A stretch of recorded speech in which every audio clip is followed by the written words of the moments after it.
Hey everybody, it's Jasmine. So today I'm coming at you kind of barefaced because I wanted to do a comparison video for you guys reviewing the Juno&Co Velvet Microfiber Sponge against the new ShopMissA Microfiber Sponge. As most of you guys know, I'm an affiliate for both brands, but this review is going to be completely unbiased. I am going to give you guys my honest thoughts because as most of you guys know, when I actually first reviewed their original sponge, I actually hated it. Honestly, with these velvet sponges, I feel like there's either really good reviews or really bad reviews because people either love it or hate it. That's just how it is. I know for my personal preference, I personally like this one by Juno&Co, this little teardrop shaped one, because I found it to be a little softer than their original one. I do know that they do have a pink version that claims to be 30% softer. I have not been able to purchase that because I forgot, but so far I really do like this one. I just got this one in the mail today, the ShopMissA one. I'm gonna go ahead and read you guys the claims on both of these sponges just so you guys can hear the differences between the claims, and then I'll show you guys the application process.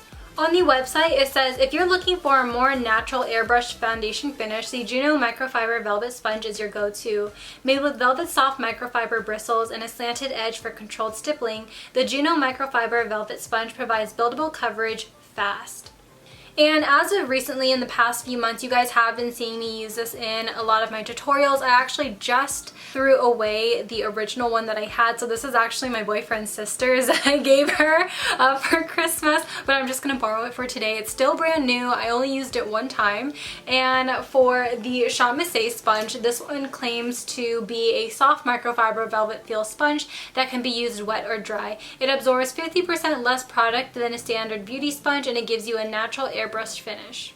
I should note that this sponge is part of their Paw Paw charity collection, so 55 cents of the proceeds do go to charity, which is amazing. There is a difference in price, not much, but a slight difference. So this one is $1.55 and then the Juno one is going to be $6. I do know that if you are signed up with the Juno&Co emailing list, they sometimes send out emails where they'll say, oh, there's a sale on the sponge. I know somebody sent me a DM saying that they got an email saying that this sponge was an email exclusive for $1, and I think that's really good too.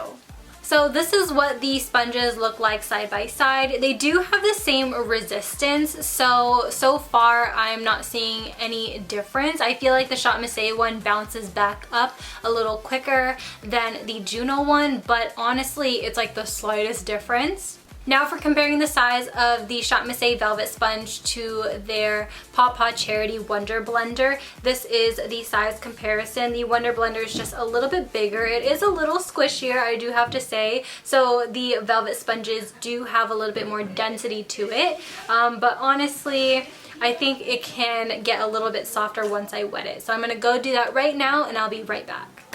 So I have wet these sponges, and honestly it's so weird because I feel like the ShopMissA one has more resistance now than the Juno one. This one feels softer than the ShopMissA one, and I thought that was going to be the complete opposite. So I'm just going to go ahead, do my regular base routine. I am going to do it how I did the review for the original sponge, where I did all cream products on my face just so you guys can see how everything blends out, and I'm also going to do a powder test as well. And I should note, in the first video where I reviewed this sponge, I had a lot of comments saying that, oh, you should have used it dry. I know a lot of people like it dry, but honestly I found that through the use of this sponge I prefer it wet. I'm going to reference the first review a lot in this video, and I know it's kind of getting repetitive, but there was just a lot of issues in the comment section about people thinking that I was unfair.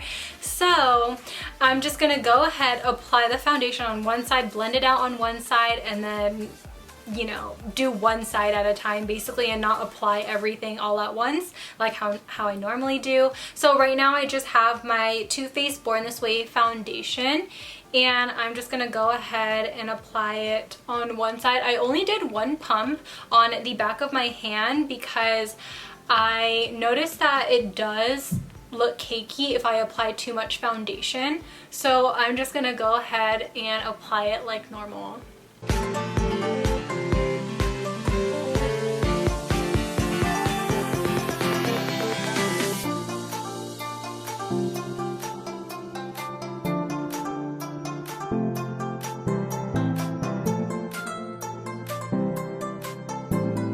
And this is the Juno side. Honestly, it's what I expect this to do. So the main question is, will the ShopMissA one perform like the Juno one, or will it perform better or worse? Let's find out. So I'm just going to take the remaining foundation and I'm just going to go ahead and spread it across the face.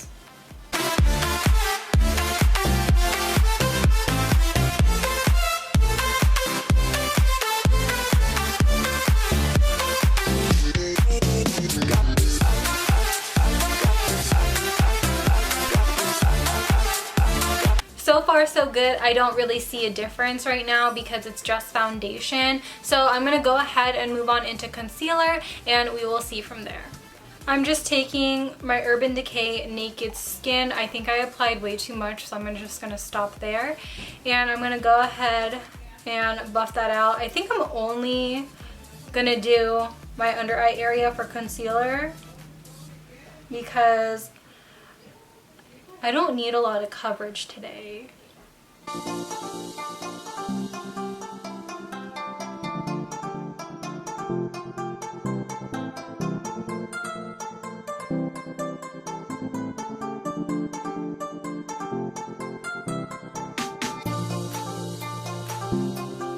I'm gonna apply the same amount on this side of my eye.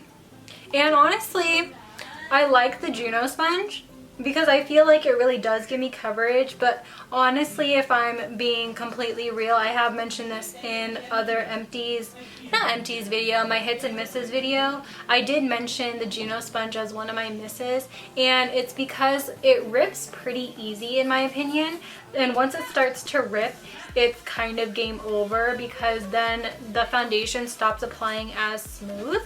And I think that makes sense, right? Because you're literally like putting a ripped microfiber material on your skin and it's not completely even, you know what I mean? I have no complaints. Concealer looks good on both sides. It doesn't look cakey at all, and I know microfiber material does get cakey, like I mentioned, if I apply too much. And I thought I applied too much concealer, but honestly it looks really good right now, and it's really covered down there. Can y'all see that? It's real covered.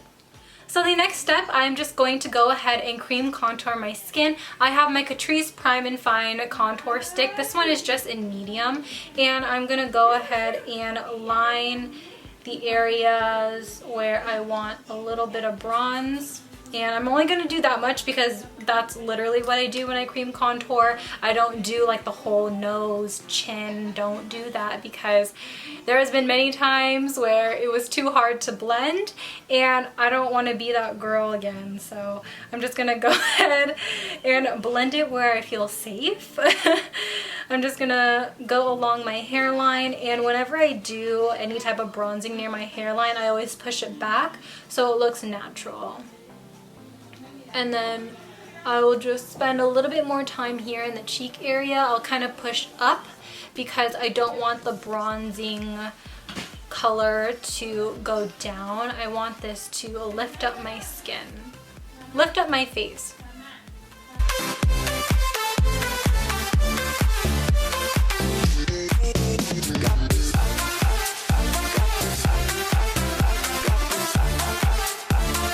She's looking good. She's looking real good. Okay, now for the ShopMissA side, just gonna do the same.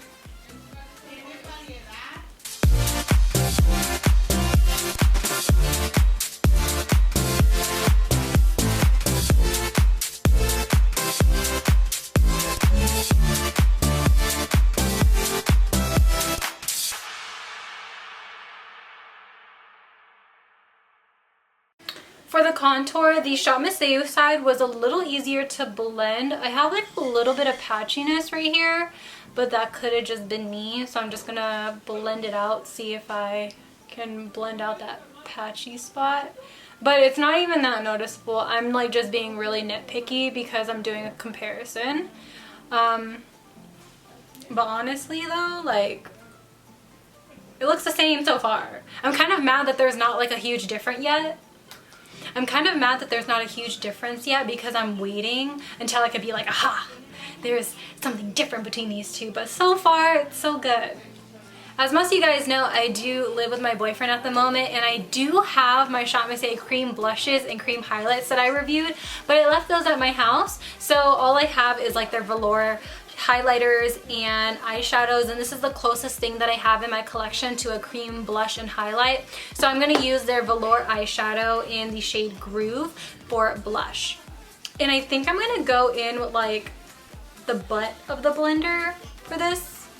I'm not going to take a lot because you guys know me and my blush. I don't do heavy blush. And I'm just gonna go ahead and apply this. Do you guys remember in the first review when I applied blush and it was like the worst application ever? Do you guys remember that? This one applies so much better, and I really do prefer this one. It feels different and it applies different. I definitely picked up too much on the ShopMissA side. I definitely did. So I don't know what to do. Like, should I just transfer the rest on this side to make it more pigmented? What do I do? No, I'm not gonna do that. I'm not gonna cheat. Someone's gonna come for me, and I don't want that. For the velour highlight, I have the shade Lucky, and I'm gonna grab that on the tip of the sponge. I don't like applying highlights with a sponge, if I'm being honest, like in general. But it's turning out kind of patchy on this side. Oh, I just realized I used the ShopMissA one on this side. I don't know what to do. Should I do the JUNO&Co on this side? I'm so bad. Okay, anyway, I'm going to take the JUNO sponge and I'm going to apply it on top of where I applied the ShopMissA one. And like I said, it was kind of patchy. Oh my god, you can't even see it because it's a highlight. You guys are not going to be able to see it. Oh no. See, let it focus. I think if you might be watching me in HD, you might be able to see like those streaks right there. Oh my god, I think you can see it. It's like leaving me like those streaks. It's kind of patchy. And it's not cute. Okay, we're gonna take the ShopMissA side again. Yeah, it's weird because I know how this highlighter performs on top of liquids, and it does not take off anything underneath. It's honestly like the sponge taking it off, and I'm not liking that for both of these. These sponges are not good for highlight in my opinion. Both of these are patchy. They're taking off the foundation underneath the highlight, and it's not giving this highlight any justice because this is actually a really beautiful highlight, and right now I'm kind of disappointed in both. These both have an F in the highlight category. So we're gonna go ahead and continue to powder. I'm actually really close to running out of this one. This is my ShopMissA banana powder, so I thought I might as well just use it up for the video. And I'm gonna go ahead and flip the JUNO sponge to the clean side, and I'm gonna go ahead and bake my under eyes with this. And I'm actually not gonna bake, I'm actually going to just pat it in and set that area. And I'm going to take the powder on my forehead, and then for the ShopMissA side, I'm going to take that under my eyes and then on my chin so that I guess it's even.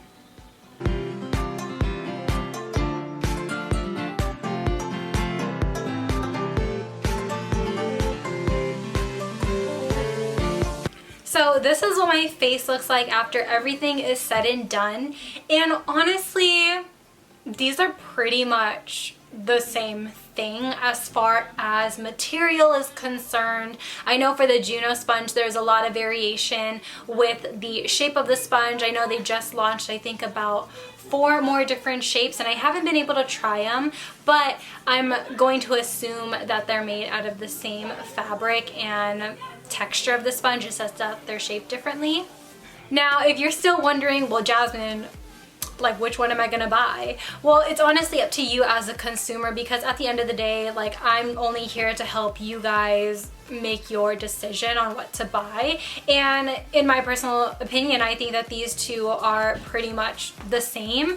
I think your main question now is, do you want to spend $1.55 on a sponge that also helps donate to charity and help the animals, or do you want to spend $6 on a sponge and help support an upcoming indie brand? I know a lot of people will probably ask me in the comments, because they always do, like with like the shipping and stuff, and honestly I have no say in shipping. Like, that is not me. Like, I'm just an affiliate, you know. But if you do have questions, you know, like, feel free to ask them. I think the longest I've waited for any package from ShopMissA and Juno&Co is probably 14 days. From actually purchasing to receiving is 14 days is the longest that I've waited for any of my packages from both of the brands. So ultimately it is up to you. Obviously they do have expedited shipping for both of them. And I want to give a huge shout out to Juno&Co for being very innovative in their microfiber velvet technology. And I know ShopMissA probably got their inspiration from this sponge with the whole hype around it in 2018. So I wanted to give a huge shout out for Juno&Co for being very unique and innovative, because it's really hard to be unique in the makeup industry nowadays. So I wanted to give just a huge like bow down to this. But I guess that wraps up this video, you guys. I'm so sorry I didn't have anything major to say, because there wasn't really anything major to say. Like, both of these perform pretty much the same. I've said that like a million times. But if you guys do want to shop any of these sponges, I do have an affiliate link, and that pretty much just helps me get commission. But you guys obviously don't have to use it if you don't want to. I'm just like letting you guys know. So thank you guys so much for watching and being very patient with me from, you know, trying to receive the sponges. And I will see you guys in my next one. Bye! Peace out, Girl Scouts.